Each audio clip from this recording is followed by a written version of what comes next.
Bienvenue dans cette vidéo. Aujourd'hui, on va parler d'un sujet qui concerne pas mal de monde, les expatriés et les futurs expatriés et comment apprendre l'espagnol, mais tout ça de manière ludique et pratique. Et pour ça, j'ai le plaisir d'accueillir aujourd'hui Perrine, qui est une expatriée belge et qui va très bientôt ouvrir son école d'espagnol. Bienvenue Perrine. Merci.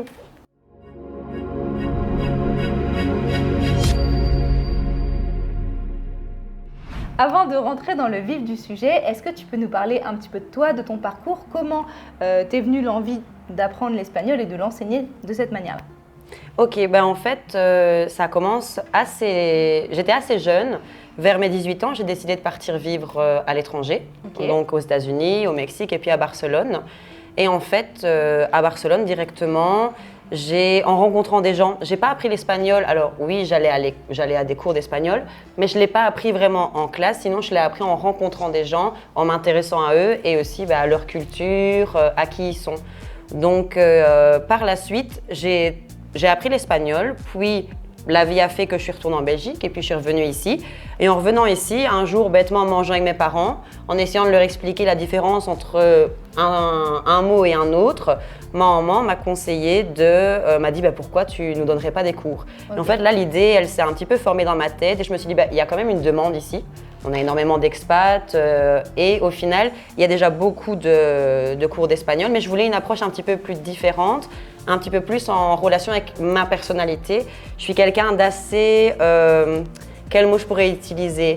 J'aime bien toucher à tout, quelqu'un d'assez curieux, je suis un peu comme, je fais toujours la comparaison d'un diesel, j'ai besoin de me mettre dedans pour vraiment que ça fonctionne parce que moi les livres c'est pas ma tasse de thé et donc je me suis dit ok, je vais apprendre l'espagnol à des expats mais vraiment pour que ce soit utile, pour qu'ils puissent se débrouiller dans la vie de tous les jours et c'est vraiment l'idée de mes cours, c'est pas de leur tenir la main, c'est vraiment de leur dire allez, crois en toi, débrouille-toi et tu verras, tout va bien aller. Parce qu'au final, apprendre une langue, ça peut se faire assez facilement si on n'a pas ce stress de se dire qu'est-ce que je vais dire, etc. Donc pas de version académique. C'est ça. D'ailleurs, est-ce que tu peux nous dire comment toi, précisément, tu as appris l'espagnol à la base? Parce qu'il me semble que c'est pas très très académique. Et d'ailleurs, c'est marrant ce que tu dis parce qu'à la base, tu avais des cours d'espagnol à Barcelone, mais tu étais fermée, tu voulais pas forcément apprendre. Donc ça amène aussi à pourquoi maintenant tu fais des cours un petit peu moins académiques. Donc dis-nous d'abord comment tu as appris l'espagnol au tout début. Alors en effet, c'est pas très très académique. La situation fait que en vivant à Barcelone, j'ai presque dû retourner en Belgique. Et là, il y avait un peu cette gêne de ne pas encore avoir appris l'espagnol. Et je me suis dit, bon allez, il faut que je m'y mette parce qu'au final, je suis venue ici pour apprendre l'espagnol. Ce qui se passe, c'est qu'en tant qu'expat, quand on arrive, c'est un petit peu compliqué de rencontrer du monde qui ne parle pas sa langue parce que du coup, il y a ce côté un petit peu où ça demande de l'effort de notre personne, mais ça demande de l'effort aussi de la part des gens qui nous parlent. Bien sûr. Et donc, je me suis dit, au final, ma génération, c'est quoi? C'est les réseaux sociaux. Et qu'est-ce qu'il y a dans les réseaux sociaux? Il y a les applications de rencontres. Et donc, à ce moment-là, je me suis inscrite sur Tinder. Et grâce à Tinder, en fait, j'ai commencé à parler avec des gens. Et en fait, le fait de toujours répéter la même chose, comment tu t'appelles, tu viens d'où, t'aimes faire quoi? Mais tout le monde a sa propre manière de parler. Quelqu'un qui vient de Madrid ou quelqu'un qui vient d'Amérique latine va parler d'une manière différente. Et en fait, tout ça, ça a été comme une fontaine d'informations. À ce moment-là, ça a créé, on va dire, une base dans ma tête. Et puis, petit à petit, en sortant, j'ai commencé à essayer de le parler. Et en fait, en 2 mois, l'espagnol de base, je le parlais à force de parler avec des gens et de toujours répéter la même chose. Et en fait, je me suis rendu compte que, oui, j'avais été à des cours de langue, mais ça ne m'a jamais aidée parce que je n'avais jamais fait le lien entre le besoin et la pratique. Tu ne comprenais pas le sens vraiment de pourquoi le faire. C'est ça, parce qu'au final, il n'y avait pas derrière cette envie de connaître le monde, il n'y avait pas cette envie de connaître les autres. Et en fait, le fait d'avoir envie de rencontrer quelqu'un et de s'intéresser à la personne, ça crée de la motivation en plus. Et donc, il n'y a plus cette idée derrière de travail. Exactement. Et donc, c'est ça que j'essaye aussi de faire reproduire, on va dire, dans mes cours, pour que justement, ils aient cette envie de se débrouiller par eux-mêmes. Moi, je suis quelqu'un… alors, mes parents ont toujours été là pour moi, c'est pas ça. Mais je suis quelqu'un, on m'a toujours dit de me débrouiller. Et donc moi j'aime bien les gens qui se débrouillent. On ne sait pas le faire, c'est pas grave. Quand on est enfant, on ne sait pas le faire et on apprend à le faire. L'espagnol, c'est le même.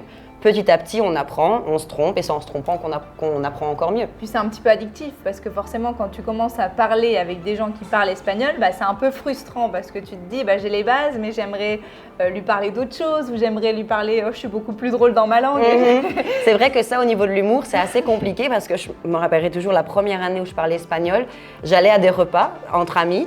Et alors, je voyais tout le monde rigoler et moi, je faisais parce que je comprenais pas l'humour. De un, l'humour n'est pas le même. Et de deux, comprendre le sens caché qu'il y a derrière. C'est assez chouette, mais encore ce qui est plus chouette, c'est le fait d'être gratifié. Dans le sens où quand on fait l'effort, souvent on me dit oui mais j'ai peur, imagine, je le dis pas bien. C'est pas grave, quelqu'un qui se trompe, le but c'est d'essayer. Et alors les Espagnols, ils adorent les touristes parce qu'ils aiment bien notre accent. Comme nous, quand on entend quelqu'un parler français qui n'est pas français, on aime bien son accent, c'est le même. On dit des mots rigolos, on a une culture différente. Et c'est vraiment cette idée de mélanger des cultures qui me plaît. Et c'est ça qui me permet en tout cas qui m'a permis d'avoir envie d'apprendre l'espagnol à ce moment-là. Bien sûr, c'est d'y aller, d'avoir envie et de le faire pour une raison. C'est ça. Pas juste d'apprendre une langue pour apprendre une langue. C'est ça, pour s'intégrer en fait. On est venu ici en Espagne. Alors oui, on garde nos origines, qui on est, nos habitudes. Je vais dire, j'aime toujours autant le chocolat Côte d'Or. Mais c'est pas pour ça que je vais pas manger une paella. Ouais, voilà, c'est ça. C'est pas pour ça que je vais pas manger une paella ou une tortilla. Quelque part, au final, c'est vraiment le fait de... Je trouve qu'un être humain, et ça je l'ai appris en voyageant, s'enrichit avec les autres. C'est pas en restant fermé qu'on devient une meilleure personne, dans mon sens à moi, attention, mais c'est vraiment en parlant avec les autres, en apprenant de leur culture, où là j'ai l'impression que c'est comme si on était une petite boule et que la boule elle grossit en prenant tout ce qu'on sait prendre des autres en fait et en donnant aussi de nous-mêmes. Et c'est ça que j'essaye un peu de transmettre au niveau de mon cours, que ce soit un petit peu moins académique, même s'il y a le livre, mais que ce soit quand même beaucoup plus du pratique que de l'académique. Ça, c'est très important. Et du coup, tu ouvres une école en septembre. Ça serait l'idée en tout cas. D'espagnol.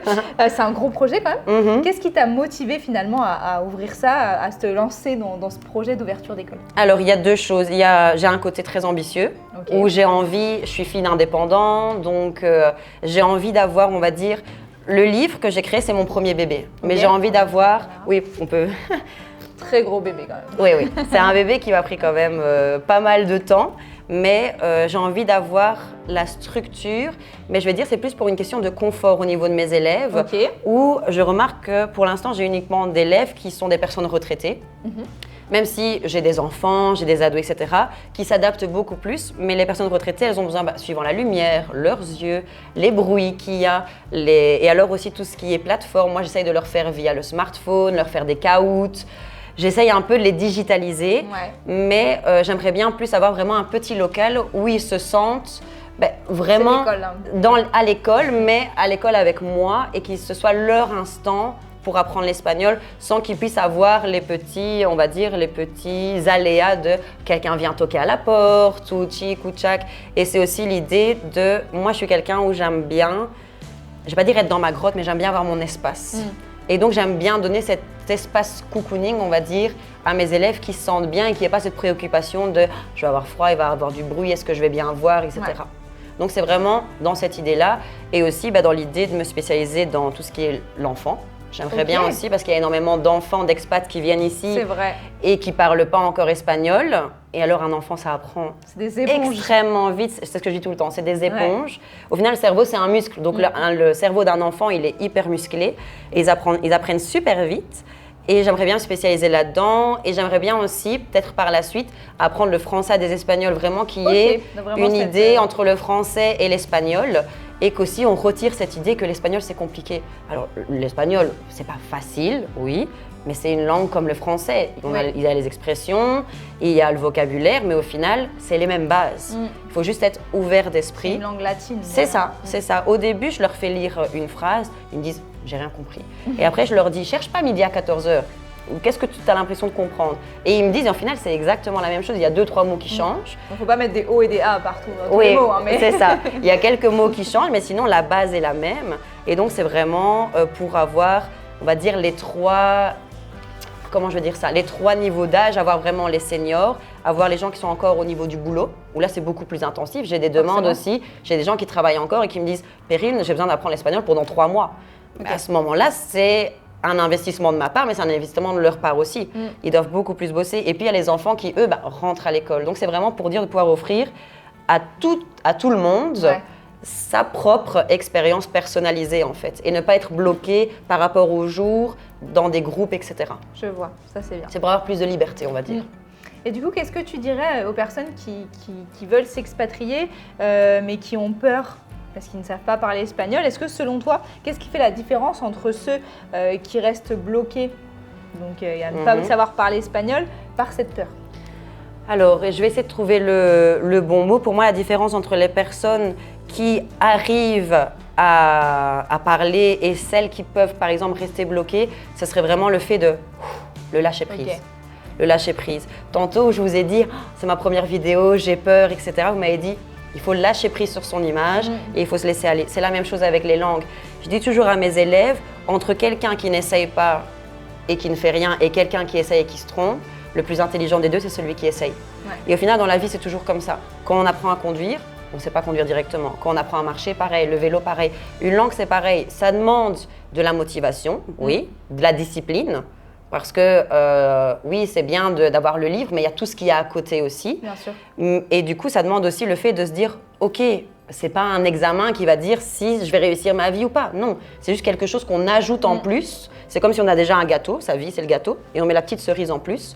Que la cerise, elle soit parfaite ou pas, c'est pas grave. Le principe, c'est qu'il y ait la cerise. Et donc, c'est ça, c'est vraiment le fait de se dire, allez, je perds rien, qui ne tente rien n'a rien.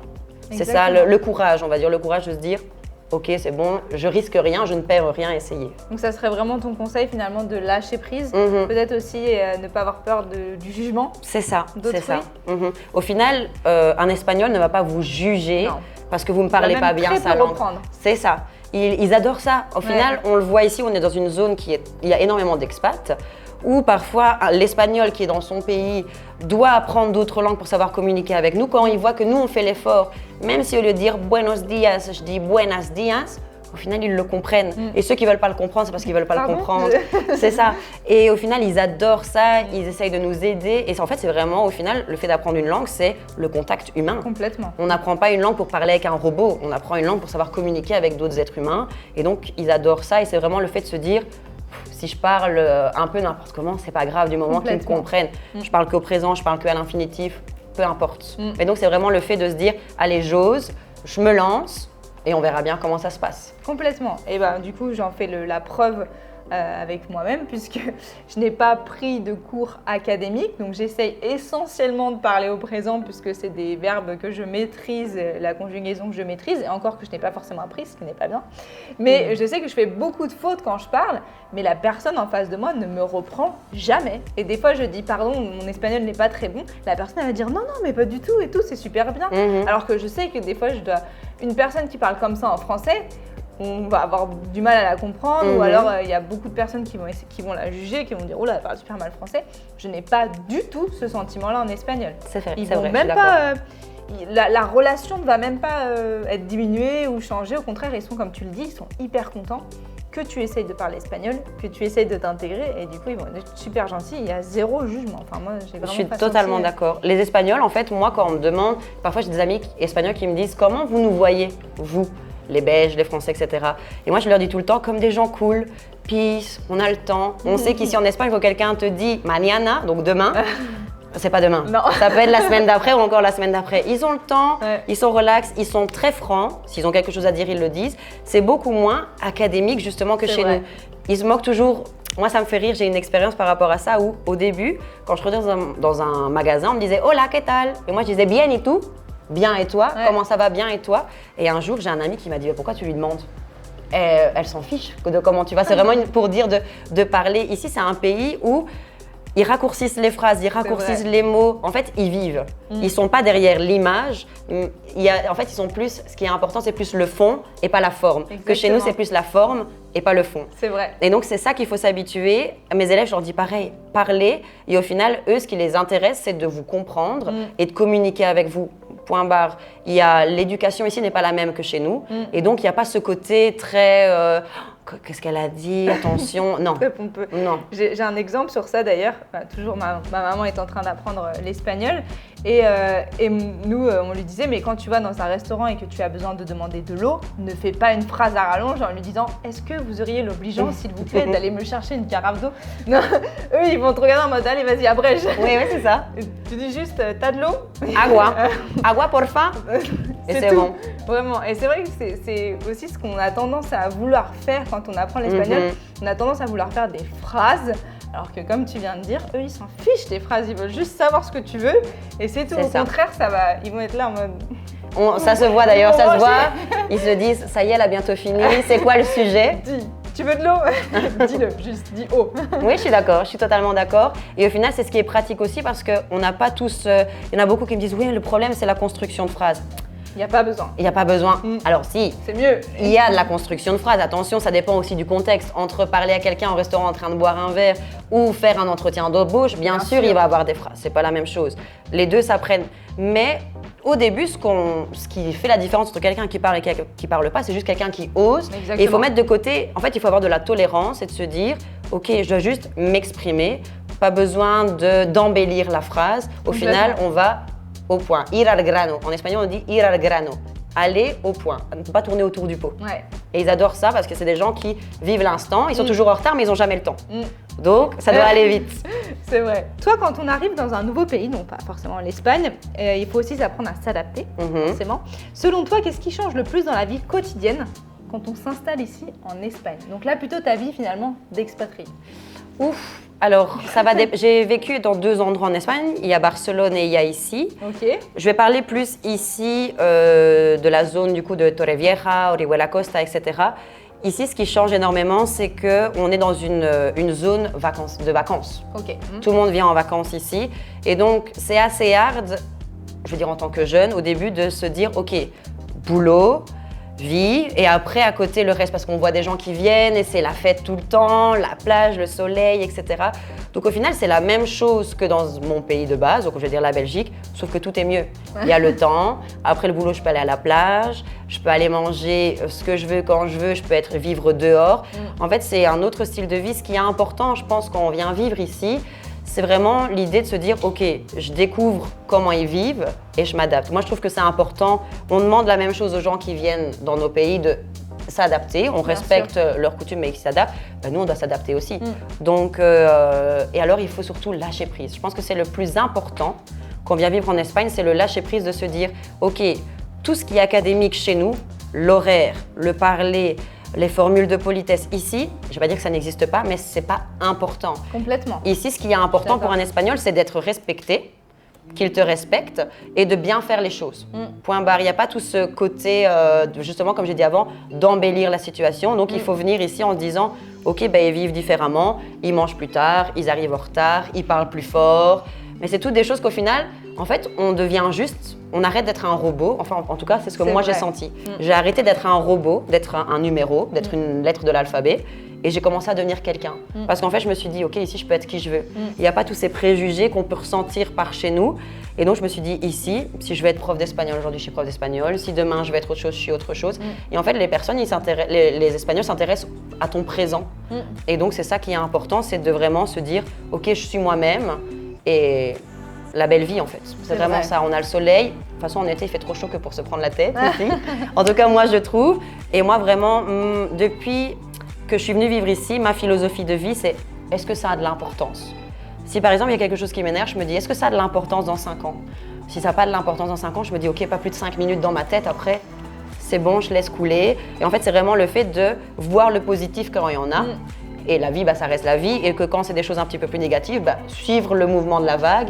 Et voilà, mais ne pas s'attarder sur toutes des futilités qui font qu'on peut être de mauvaise humeur. Ici, on a le soleil, on a le bon temps.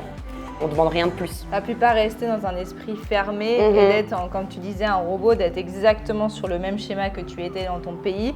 Les Espagnols ne sont jamais à l'heure. Retiens-le dans ta tête. Pour un exemple, avant-hier, j'avais un rendez-vous avec un technicien chez moi pour mon alarme. C'est quand même un rendez-vous. Il est arrivé 1 heure après. Quand il est arrivé, il ne m'a pas dit « pardon, je suis en retard ». Il est direct passé sur son truc. Pour eux, c'est normal d'arriver en retard. Quand on arrive au départ, on se dit ils sont gonflés. Nous, Oui, quand oui. on est dans notre pays, on arrive 5 minutes en retard, on nous se dit fait- quelque on- chose. oui, On oui, dit, oui. bah, par contre, c'était à 5 minutes. Mhm. Et ici, il faut être plus détente, il faut être plus relax. Et c'est en s'habituant, enfin, en devenant plus comme ça, qu'on vit beaucoup mieux. C'est ça, la tolérance ici, c'est hyper important. En fait, il faut arrêter de chercher toutes les petites choses qui peuvent nous contraindre, pardon. Quand on est dans un pays froid, c'est déjà pas agréable, il n'y a pas de soleil, donc on est un petit peu plus négatif et on cherche parfois à pimenter notre vie avec ces choses négatives. Ça sert à rien. Autant se concentrer sur ce qui est positif. Et moi, je trouve que les Espagnols, au final, c'est ce qu'ils font. Comme tu dis, ils arrivent en retard. Ils vont pas te demander pardon parce qu'au final, est-ce que ça a de l'importance dans 5 ans? Non. Donc, ils se Mais ils vont disent... pas vraiment t'en tenir rigueur quand toi non plus. Pareil. T'es pas à l'heure. Moi, au début, quand j'avais des rendez-vous avec des clients à la banque ou chez l'avocat, le stress de... J'envoyais un message où j'appelais « Excusez-moi, je vais avoir 3 minutes de retard ». Parfois, ils n'avaient même pas vu mon message. J'arrivais là-bas, j'attendais une demi-heure et puis on me disait « Ça va, vous allez bien ?» Je leur ai dit « Désolée d'être en retard. » « Oh, t'inquiète, c'est pas grave du tout. » C'est vrai qu'ici, en fait, ils sont beaucoup plus peace and love. Complètement. Ils sont beaucoup plus zen. Vraiment. Et moi, Plus je suis sur le bien-être C'est ça. personnel. Et là, c'est la chaleur qui joue, moi je suis sûre. Je suis Ouais. persuadée que la chaleur ici joue beaucoup. Quand il fait chaud, on n'a pas envie de se prendre la tête, C'est on a vrai. juste envie de faire ce qu'on doit faire et voilà. Petite anecdote, je sais pas si je vous avais raconté, quand j'étais allée faire un papier administratif, c'était, je ne sais plus, c'était un papier d'identité, enfin vraiment d'aller dans une administration. J'avais rendez-vous à 11h pile. J'arrive à 11h moins 3 ou quelque chose comme ça et donc je dis à la dame, je suis là pour mon rendez-vous. Elle regarde son heure et elle dit, oh bah il est parti déjeuner là. Je dis, mais j'ai rendez-vous dans 3 minutes. Elle me dit, oui, bah il va revenir dans 15, 20, 25 minutes. Et du coup, dans ma tête, je disais, mais quoi? C'est pas possible. Jamais on verrait ça en France. Quelqu'un Jamais. qui part prendre son petit déjeuner à 11h et il revient après, tranquille, il est relax. Et il continue sa journée. Mais c'est vrai que l'horaire, c'est vraiment hyper important pour nous. Je le vois au niveau des cours. Alors, moi, j'ai souvent mes élèves qui me disent « Oui, Perrine, c'était à 9h30, il est 9h34. » Et alors, je leur dis « Est-ce que c'est grave ? On restera 4 minutes plus tard ou même 10 minutes. » En fait, moi, mes cours, c'est 1h30. Mais je regarde jamais l'heure parce que, oui, je suis ponctuelle, je ne vais pas arriver 40 minutes en retard, bien sûr. Mais au final, je me suis adaptée à l'Espagne à me dire... Et puis déjà depuis toute petite, j'ai toujours été... C'est pour ça que je suis venue vivre ici d'ailleurs, parce que depuis toute petite, j'ai toujours été tranquille et détendue. Alors je suis quelqu'un de speed, mais l'horaire, c'est pas trop mon fort. Donc je le dis tout le temps à mes élèves, c'est pas grave, t'inquiète, on va récupérer les 4 minutes. Mais c'est vrai que parfois, ils sont vraiment hyper fermés sur l'heure, mais petit à petit, ils s'adaptent et en fait, ils se rendent compte. Il faut peut-être 6 mois d'adaptation, mais après, les gens, ils se rendent compte qu'au final, ça sert à rien de se battre. C'est ça. Contre l'horaire, Complètement. il faut s'adapter à la manière de vivre ici. Donc voilà. Complètement. Et finalement, si on reprend un petit peu l'apprentissage de la langue, comment toi t'aides tes élèves à sortir du cadre scolaire et à vraiment s'adapter à la vie ici? Alors, pour sortir du cadre scolaire, ça va dépendre un petit peu des groupes. Bien sûr, du scolaire, il en faut. Parfois, j'ai des élèves qui me disent « Oh, Perrine, on a déjà fait de la conjugaison la semaine passée, cette semaine, c'est de la grammaire. » Au final, apprendre une langue, c'est comme la construction d'une maison, il faut avoir quand même des bonnes bases. Parce que oui, c'est bien de parler. Maintenant, ça dépend les âges. Quand on est encore dans le milieu actif, on va dire, dans le travail, etc., on apprend beaucoup plus vite. Un enfant aussi, il va apprendre sur le tas. Une personne qui est à la retraite, elle a besoin de bases et de mettre brique par brique. Et en fait, de temps en temps, on met les briques et puis je les sors de la maison. Et entre guillemets, c'est une métaphore, je les sors de la maison et je leur dis « Ok, maintenant raconte-moi ça ou raconte-moi ça, comment tu dirais ça ?» Et en fait, c'est le fait de les faire parler entre eux qui va permettre vraiment de développer la parole. Au final, mon groupe, j'ai 3 niveaux, j'ai avancé, moyen et débutant. C'est ce que je te disais tantôt, mes groupes moyens ont plus de grammaire et de conjugaison que mon groupe avancé. Parce que mon groupe avancé, c'est des gens qui avaient déjà, on va dire, des briques qui étaient mises, mais un peu en quinconce. D'accord ? C'est un peu mon espagnol à moi. Quoi. Voilà, c'est un petit peu mis n'importe comment. Mais en fait, ils ont déjà débloqué la parole. C'est comme des petits niveaux quand on joue à un jeu sur le téléphone ou quoi. C'est un petit niveau, ils ont déjà débloqué le niveau parole. Et donc là, je le prends d'une autre manière où je leur apprends la grammaire alors qu'ils ont déjà la base. Les autres, je leur apprends la base et puis après, je leur apprends la parole. Mais du coup, c'est vraiment le fait de les laisser se débrouiller tout seuls aussi. Parce que j'en ai beaucoup qui « Allô Perrine, oui, aide-moi, il y a le, je sais pas moi, le livreur d'Amazon qui est là. » Je leur dis « Bah ok, mets-le en haut-parleur, essaye de parler. Si vraiment je vois que la conversation tourne en rond, là je t'aide. Exprime-toi comment toi tu le sens. » Et au final, c'est ce qu'ils font. Le meilleur exemple, c'est ma maman. J'ai vu son espagnol, il s'est amélioré en une fraction de seconde. Au début, donc je lui donnais cours et à chaque fois, elle me disait « Perrine, tu veux bien appeler ci, tu veux bien appeler ça, tu veux bien prendre rendez-vous ci, tu veux bien prendre rendez-vous ça ?»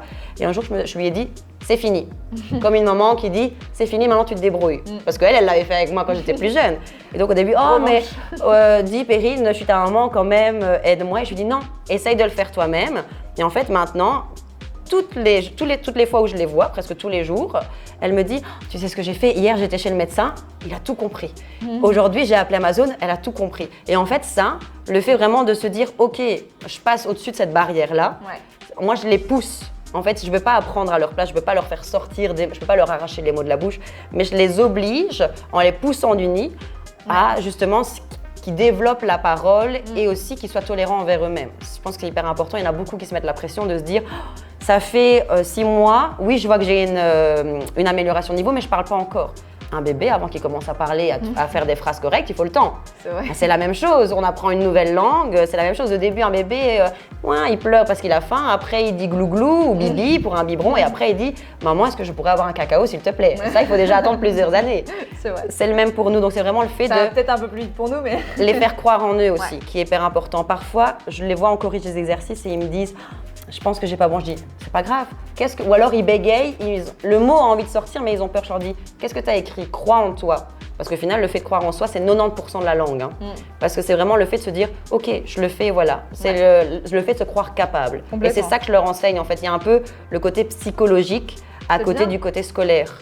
En tout cas, j'essaye d'enseigner ce que mon beau-père et ma maman m'ont enseigné, le fait de croire en soi, de se dépasser, etc.